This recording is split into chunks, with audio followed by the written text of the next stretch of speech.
That was probably the most difficult days. There were a lot of sleepless nights, didn't sleep very well. I was very angry with the world. I don't know what this feels like.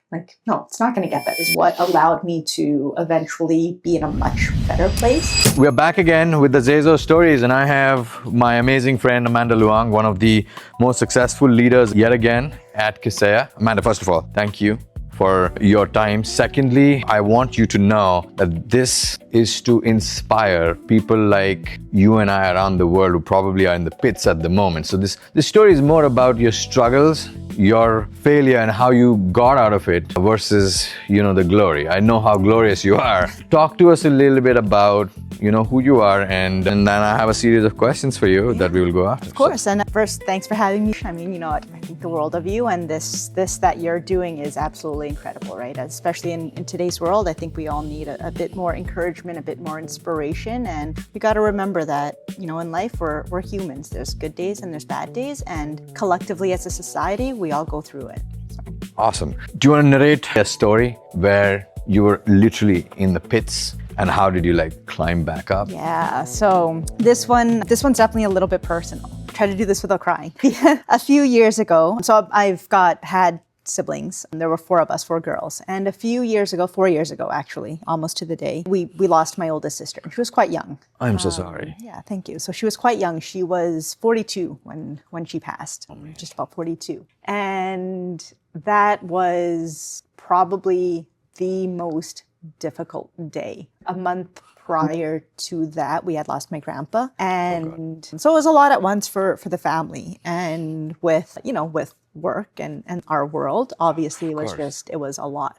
So very, very difficult day. I was, fortunate, obviously took some time off to spend with the family, but leadership at the time, Mike Sanders, Yes, Mike Sanders, no hesitation, right? Just pack your bags, go home, be with your family, do what you need to do, we will be here. And I am so grateful to have the team that I have as well in Vancouver and across Canada, because they really held the fort down for me when I went through that time. And they knew whatever they needed, they didn't bother trying to reach out to me. They were resourceful enough to find the answers that they needed. So, well, I can only imagine for what you've been through, and that's a beautiful story. When you were going through that whole motion, oh God. Yeah. Did you go through depression? I'm sure you would have, right? And did you write yourself off in any way, or was it the world around you that just felt like crumbling? How did you come back up? So it was, I don't know if I would say depression in at least what I believe to be the traditional sense. I certainly formed and gave into a lot of unhealthy habits. There were a lot of sleepless nights, didn't sleep very well. I was very angry with the world. I just felt like it was unfair, right? When you lose someone that close for, sure. You just feel like, why, right? So I was very angry with the world. And candidly, I think I was angry with other people. It's interesting when you're going through grief, it comes in waves and in moments, right? You have moments where you're okay, and everyone around me had nothing but my best interest at heart. Yeah. But I was just so angry with the world that I didn't want to see it. And, people would come and give me their condolences and, offer words of encouragement. And in my brain, I'd just be like, you don't know what this feels like.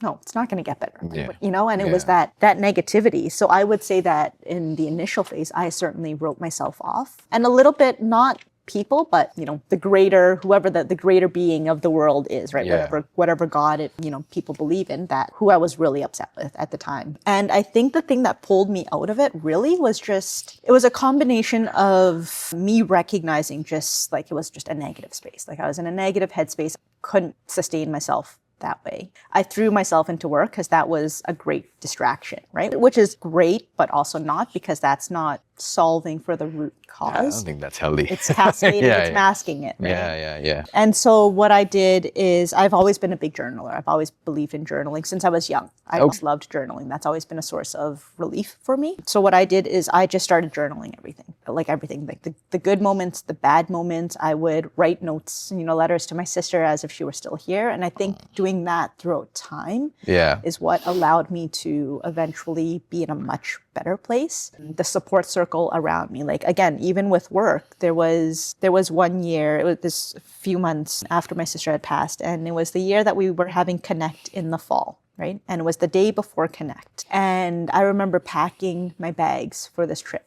And I don't know what triggered it, but I broke down. Like I broke down in my apartment. I was like 10 hours away from having to get onto my flight. And I called Mike. I'm like, I can't do this. Like, I can't, I'm sorry. And we know how important this is for us. Of course. And I know how important it is, right? Yeah. And Mike said, hey, you know what? Take the time you need. Like, it's fine. It's fine. You stay. You focus on you, which is what I did. And, the next day he, of course, called to check up on me. But then little moments like that kept reminding me, like, as painful as it may be, like the people here and around me at work, my social life, my family, we're all here for each other. And when you aren't there for yourself, you need to be vulnerable and let yourself lean in to those that are around you to provide you with the care you don't know or that you've forgotten to give to yourself. All right.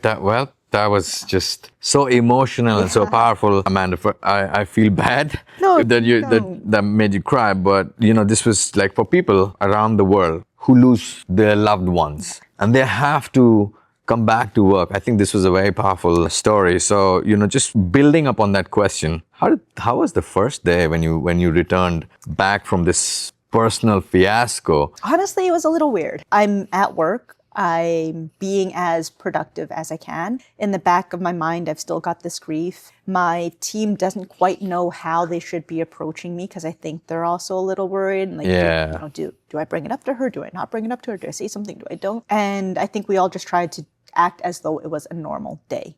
What I came to realize is that it's not going to be a normal day, and that's okay. Yeah. It doesn't have to be. It's okay to be vulnerable. It's okay to be vulnerable. You just fight your way back up. That's it. Yeah. I'm pretty sure there's so many people out there like you who could probably learn from this. When you were walking out of this fiasco, when you were coming back out of it, did you at any point feel like, you know what, I'm just going to walk away. I can't do this. I had just too much going on in my life. Did you go through that emotion at all? And how did you fight? There were moments I thought about walking away from work for a bit, because just doing everything with work plus the personal side and the grief, it seemed like a lot. Walking away from life wasn't really an option, unfortunately. Yeah. The thing that pulled me out of it is that the people at work are people that I love dearly, right? They are people that are there to support me, and they had supported me when I went through all of this. I'm also a bit of a stubborn person. Candidly, I'm not usually this emotional, so I'm usually quite a bit more stoic and analytical, right? So my brain always knew that it is grief and it's emotions, and I just have to get through the good days and the bad days of the emotion, and I will be okay. And I needed to just let myself be comfortable doing that. Like, if anyone that knows me and me, of course, I find a problem, I fix it. Yeah. Right? You can't really fix something like this, and I had to be comfortable with that. I had to learn to be okay with that. Okay, well, I think that's word of motivation from you, Amanda. Like, I think if you can do it, I think the others can do it as well, because a lot of people find it easy to give up, rather fight. Your recovery, was it like a loud recovery? Was it a silent one, or were you waiting for like the God, the Almighty, to come down, touch you on the head and say, hey, Amanda, you're going to be fine? True to my nature, it was very much a silent one. Very innate, inner personal journey to come out of it.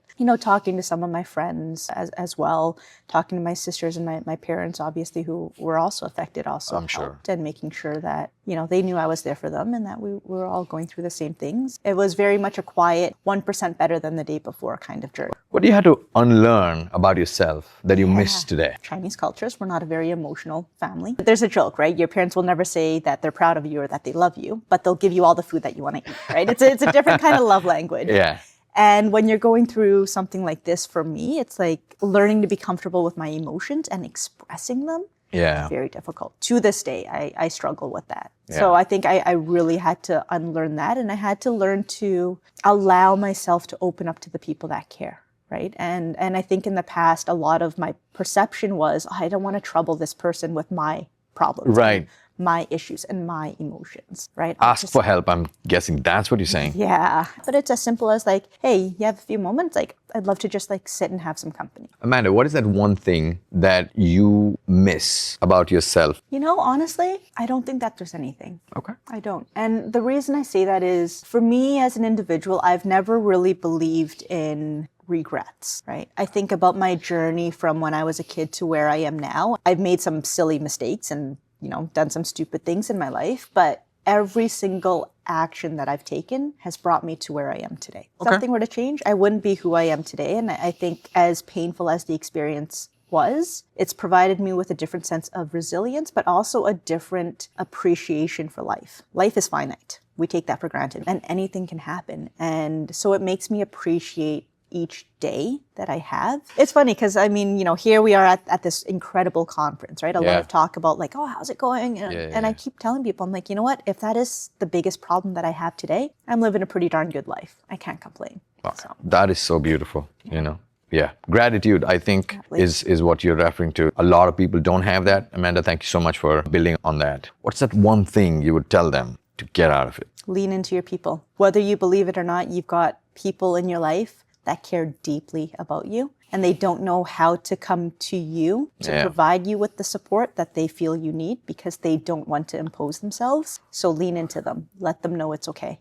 It's okay to ask for help. It's okay to ask for help, but it's not okay to stay down. Ask for help, fight back. May God bless you, Amanda, in what you do, and you're an amazing friend, and you know, may you do great things. Thank you, Z.